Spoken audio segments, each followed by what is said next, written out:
Mawla, you have to take the directions. You first have to go to Nawawis, and then travel 4 kilometers to a hill. From that hill, you walk 25 feet to a tree. From that tree, you look for a pit. The dirt of that pit is darker than the rest of the soil. Over there, make sure it's during the night and not during the day. Just say, Assalamu alaykum ya Aba Abdullah, pretending you're just passing by, and go back to the city of Medina. They traveled 1,000 kilometers just to say a quick salam in a state of taqiyya. Look, in the book of Mafatih al-Janan, there is a special ziyarah. You visit Imam Hussein when you are in a state of fear. You say it 3 times, Assalamu alaykum ya Aba Abdullah. Assalamu alaykum ya Aba Abdullah. Assalamu alaykum ya Aba Abdullah. And then you leave. Zor, one side. Mutawakkil al-Abbasi, the famous Abbasid Caliph. And this is ironic because the Abbasids only assumed power and were able to topple the Umayyad dynasty in the name of Hussein. After Hussein's martyrdom, suddenly people began to think, who was Hussein and who is Yazid? So the Abbasid, the descendants of Abbas, the uncle of the prophets, exploited and took advantage of this condition. They were able to topple the Umayyad dynasty in the name of Hussein, and their slogan was, إِلَى الرِّضَى مِنْ آلِ مُحَمَّدٍ. We should please the progeny of the prophets. And they started wearing black clothes as a sign of grief, the tragedy of the moment. But then later on, these rulers understood that Hussein is a symbol against oppression. And any ruler, any government that oppresses people, Hussein will stand against it. So they had to ban Hussein's name. Hussein's remembrance was prohibited. No one was able to lament, cry, or mention the name of Hussein. It was a taboo. Anyone who visited Imam Hussein would be killed. According to history, out of every 10 people that visited Imam Hussein during Mutawakkil al-Abbasi's time, 9 people's heads were severed. They would be beheaded. They would be killed. And only 1 would be spared, so that that person would go to his city and tell the people about what happens to people that visit Imam Hussein. To spread dread and fear in the hearts of people, so no one would dare visit Imam Hussein's grave. It's absolutely prohibited. Now, the strange thing is that when we fast forward 14 centuries later, something else is going on.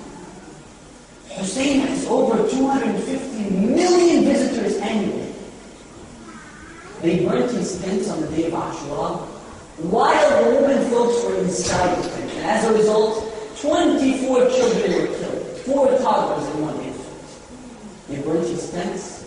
They demolished his houses, Hussein's house and his relatives in the city of Medina. He had no home. Now, over 4 million Husayniyya.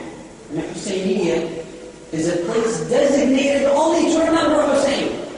A home for Hussein ibn Ali has been built. In every country there is remembrance of Hussein.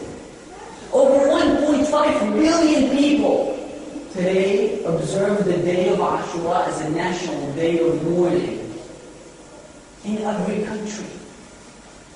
Now there's something that's backing Hussein's cause and elevating the status of Hussein. Who's doing this? Is it a government? Absolutely not. Because if anything, the governments were usually against the Mawla. They were against Imam Hussein. Who's backing Imam Hussein? This is divine backing. An Iranian engineer who was in the Nepal, he said, he was doing things in the Everest mountain, Mount Everest. He said, I found a tent in the mountain. There was a tent there with a black standard, black flag on it. Went inside, I saw a group of people crying. Who are you? What are you doing here? And then it turned out that these people were Shias climbing Mount Everest when suddenly they realized it's the first day of Muharram, and this is part of our belief, this is part of our culture, so we have to hold the majlis over there in Nepal. A friend of mine told me that a couple of years ago, he was in the northern part of Canada when he saw an igloo with a black flag on it. He went there, he found an Iraqi holding a majlis for Imam Hussein, him and his wife. SubhanAllah, how much Saddam fought against Imam Hussein. His name was banned. His majalis were banned. And that's why the first Arba'een, after Saddam was toppled, was mind-boggling. And even George Bush talked about it. Why? Because suddenly, spontaneously, 7 million people marched toward the shrine of Hussein. This march wasn't organized by a luxury, wasn't organized by a political group, wasn't organized by any religious institutes, because there were people busy with looting in Baghdad, or busy with politics in Baghdad. What are these people doing in the southern part of Iraq in Karbala? That's why it was mind-boggling. 7 million people doing what? And 250 million people is a big number, brothers and sisters. Don't tell me 100 million people visit Oxford Street here in London, because they do so for shopping, for entertainment. Or that 30 million people go to Disneyland in Orlando every year. Or that 100 million people go to Disneyland in Los Angeles. This is a different story. Because the people that go to Disneyland, they're doing so for fun. But the people that visit Imam Hussein, jeopardizing their life, risking their life for what? To visit a shrine. Why? How? Who did this? Why did history unfold in this way?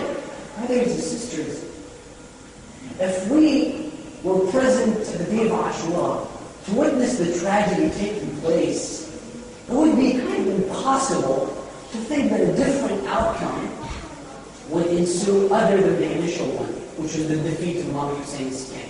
It's kind of impossible. I mentioned this in one of my lectures. When you visit Ruqayya, the 3-year-old daughter of Imam Hussein was there in the Sham. She heard her story. She was only 3-year-old. She began to cry. And she wanted her father. Her father's head was sent to her. And history extinguished her cries. She died. No one would ever imagine that only 13 centuries later, her grave would be a sanctuary for the visitors, for the lovers of Ahlul. More than 1 million Iranian pilgrims visit her shrine every year. Where's the grave of Yazid? Where's the grave of Muawiyah? The Umayyad dynasty was the superpower back then. And they were dedicated to sabotage Hussein, to destroy Hussein. Why is Hussein an indestructible power? Why is Hussein imperishable? This is a question that we need to address. Whether you're a Christian or a Jew or a Sunni or a Shia, it doesn't matter. We need to analyze this phenomenon. Hussein was killed brutally. His body was stomped over with horses. He was wiped off. He was obliterated. He was annihilated. And now look at Hussein and the steps of Hussein. Something funny happened in the provisional election in Iraq a couple of months ago. A large political party accused the Prime Minister's party of not being in favor of the Sha'ar of Imam Hussein. They issued a statement. And this is a dangerous accusation to make in Iraq now. To say someone is not in favor of Sha'ar of Imam Hussein, even through the Prime Minister of Iraq. So straight away, the Prime Minister of Iraq had to make a declaration, had to issue a statement. And then suddenly you saw posters of the Prime Minister visiting the shrine of Imam Hussein. And there was a statement written under the poster, Nahnu Husayniyun. We are the lovers of Hussein. We are the supporters of Hussein. Now everyone fears Hussein. And Allah